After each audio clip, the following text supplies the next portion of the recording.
नमस्कार, उत्तराखंड की खबरों में आपका स्वागत है। मैं हूं आपके साथ आकाश। अब देखते हैं खबरें विस्तार से।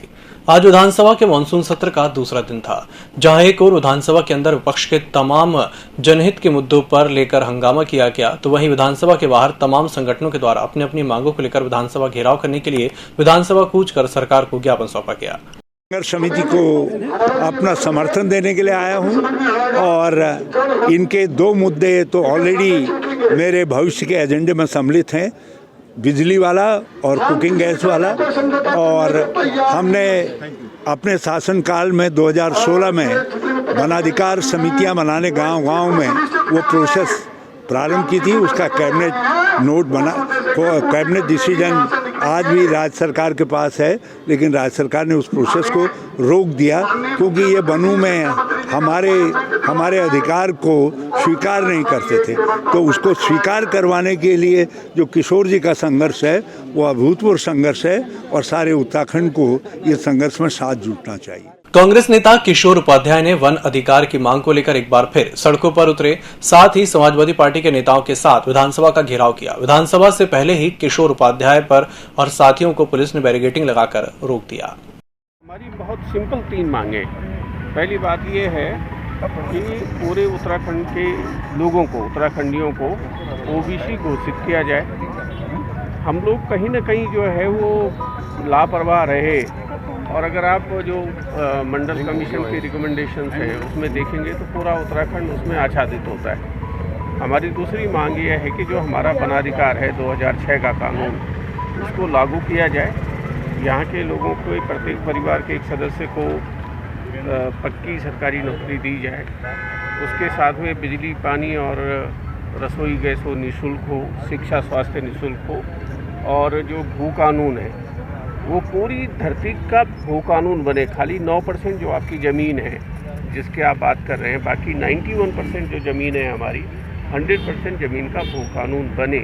इन 3 बिंदुओं को लेकर के, क्योंकि लगभग चुनाव से पहले अंतिम सत्र होगा मेरे ख्याल से विधानसभा का। प्रदेश में मानसून के कारण जगह जगह पहाड़ियां दरक रही हैं, जिससे मार्ग बंद हो रहे हैं। मार्ग बंद होने से स्थानीय लोगों के साथ साथ पर्यटकों को भी खासी दिक्कतों का सामना करना पड़ रहा है।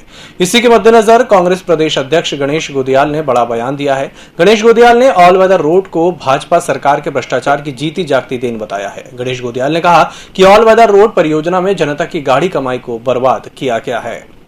जुमला है, वो भी ऑल वेदर भी एक जुमला है। रोड वाइडनिंग का काम 2009 से शुरू हो गया था, आपको पता होगा, श्रीनगर से और रुद्रप्रयाग तक। उससे क्या विशेष है? आज गर्मी हो, बरसात हो, सर्दी हो, हर मौसम में रोड बंद है। यही इसका मतलब है ऑल वेदर का। वो एक जुमला था और बजट को बर्बाद करने का एक षड्यंत्र था। भारत चीन सीमा को जोड़ने वाले नीति बॉर्डर हाईवे तमक के पास मरखुड़ा में भारी भूस्खलन से 14 अगस्त से बाधित है। नीति घाटी की उपेक्षा होने पर जोशीमठ तहसील में आमरण अनशन शुरू होते ही सरकार हरकत में आई। चामोली जिला प्रशासन ने सोमवार से घाटी के दोनों तरफ फंसे लोगों को हेली से लाता और भुजगढ़ मलारी दोनों जगह से रेस्क्यू शुरू कर दिया। वहीं एनडीआरएफ, एसडीआरएफ, बीआरओ और प्रशासन की टीम ने वैकल्पिक मार्ग से पैदल आवाजाही भी शुरू करा दी। हरिद्वार में डेंगू के दस्तक के बाद स्वास्थ्य महकमा अलर्ट मोड में आ गया है। लोगों को भी डेंगू से बचने के लिए सलाह दी जा रही है। रुड़की शहर के सिविल अस्पताल में डेंगू को लेकर पूरी सतर्कता बरती जा रही है।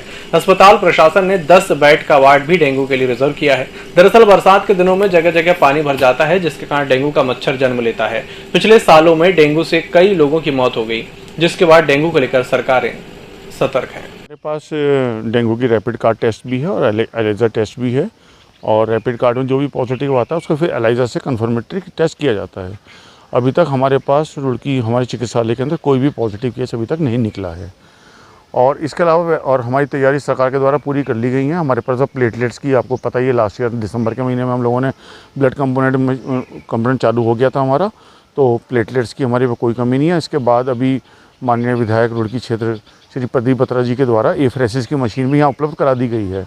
तो उसके अंदर मान लिया किसी को प्लेटलेट चाहिए तो जैम्बो पैक एक ही मरीज़ से हम निकाल के अब दे सकते हैं।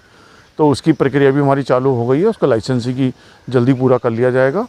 तो सरकार पूरी तरह सजग है और डेंगू का अभी तक हमारे पास कोई रिपोर्टेड केस नहीं है। उत्तराखंड प्रदेश में 2022 की चुनाव दौड़ शुरू हो गई है, तो जसपुर में आम आदमी पार्टी द्वारा समय समय पर सदस्यता ग्रहण कार्यक्रम किया जा रहा है, जिसमें क्षेत्र के भाजपा और कांग्रेस को छोड़कर आए सैकड़ों व्यक्ति आम आदमी पार्टी में शामिल हुए और अल्पसंख्यक मोर्चा प्रदेश अध्यक्ष यूनुस चौधरी ने इन व्यक्तियों को सदस्यता ग्रहण कराई। 45 लोगों ने सदस्यता ग्रहण करी है। उसके साथ साथ फिर यहाँ पर हमने कुछ लोगों को सम्मानित भी किया है, पद भी दिए हैं आम आदमी पार्टी अल्पसंख्यक मोर्चा के। और यहाँ पर बड़ी संख्या में लोग आप बैठे आप देख रहे हैं, लोगों में एक बड़ा जुनून है, लोगों में प्रेम है आम आदमी पार्टी के प्रति। आम आदमी पार्टी आज पूरा परिवार, हमारा परिवार दिन पर दिन बढ़ता चला जा रहा है। तो यहाँ पर आप देख रहे हैं कि लोगों में जोश है और 2022 में उत्तराखंड में आम आदमी पार्टी की सरकार बनेगी और जसपुर की सीट विशेषकर आम आदमी पार्टी बहुत अच्छे वोटों में जीत रही है। नैनीताल हाईकोर्ट ने उत्तराखंड में चारधाम यात्रा पर रोक लगाई है। हाईकोर्ट ने प्रदेश सरकार से इस पर जवाब मांगा है, लेकिन अभी तक सरकार की ओर से इस पर कोई जवाब नहीं दिया गया है। विपक्षी पार्टी कांग्रेस ने विधानसभा के मानसून सत्र के दूसरे दिन इस पर नाराजगी जताई है। विपक्ष ने सरकार पर गंभीर आरोप लगाते हुए कहा कि सरकार न्यायालय में अपनी बात कह नहीं पा रही है। केदारनाथ के विधायक मनोज रावत ने इस पर कहा कि सरकार के इस रुख के चलते और चारधाम यात्रा बंद होने की वजह से सैकड़ों लोगों पर रोजी रोटी का संकट खड़ा हो गया है। माननीय उच्च न्यायालय के सामने ढंग से नहीं रख पा रही है, जिसका खामियाजा न केवल चारधाम के लोग, इनसे जुड़े हुई जनता, बल्कि हरिद्वार, ऋषिकेश और दिल्ली तक की जनता, दिल्ली तक के व्यापारिक प्रतिष्ठान जो इनसे पलते हैं, वो लोग अपने व्यापारिक प्रतिष्ठानों को बेचने के लिए मजबूर हैं। उनके बच्चे भूख से बिलबिला रहे हैं, उनके बच्चों की फीस नहीं जा रही है। पूरे उत्तराखंड की अर्थव्यवस्था चार धामों पर निर्भर है। उत्तराखंड की अर्थव्यवस्था कोलैप्स करने की स्थिति में आ गई है। इस मांग को लेकर के हम यहाँ पर धरने पर बैठे हैं। उत्तराखंड में आगामी चुनाव को लेकर राजनीतिक पार्टी ने अपनी ओर से तैयारियां शुरू कर दी हैं। इस बीच राष्ट्रीय लोकदल ने भी उत्तराखंड में चुनावी ताल ठोक दिया है। आज हरिद्वार प्रेस क्लब में आयोजित पत्रकार वार्ता में राष्ट्रीय लोकदल के राष्ट्रीय महासचिव त्रिलोक त्यागी ने केंद्र की बीजेपी सरकार पर हमला बोलते हुए मोदी सरकार को किसान और युवाओं का विरोधी बताते हुए महंगाई बढ़ाने का आरोप लगाया। लोगों के उत्तराखंड के प्रमुख साथियों की बैठक रतनलाल लखेड़ा जी हमारे प्रदेश अध्यक्ष हैं, उनकी अध्यक्षता में हुई है और इसमें फैसला किया गया कि हम चुनाव लड़ेंगे उत्तराखंड में और अपने कार्यकर्ताओं को आह्वान किया कि वो लखेड़ा जी को अपना बताएं कि जो चुनाव लड़ना चाहते हैं उसकी समीक्षा करेंगे और हम हर जिले में किसान सम्मेलन करेंगे, किसान मजदूर एकता के सम्मेलन, भाईचारा सम्मेलन करेंगे। जो भारतीय जनता पार्टी ने भाईचारा बांटा है हम उसको स्थापित करने का काम करेंगे। हमने उत्तर प्रदेश में, पश्चिमी उत्तर प्रदेश में सारे में भाईचारा सम्मेलन किए, अब ये हम उत्तराखंड में भी कर रहे हैं। इस बुलेटिन में फिलहाल इतना ही। इसी के साथ मुझे दीजिए इजाजत। नमस्कार।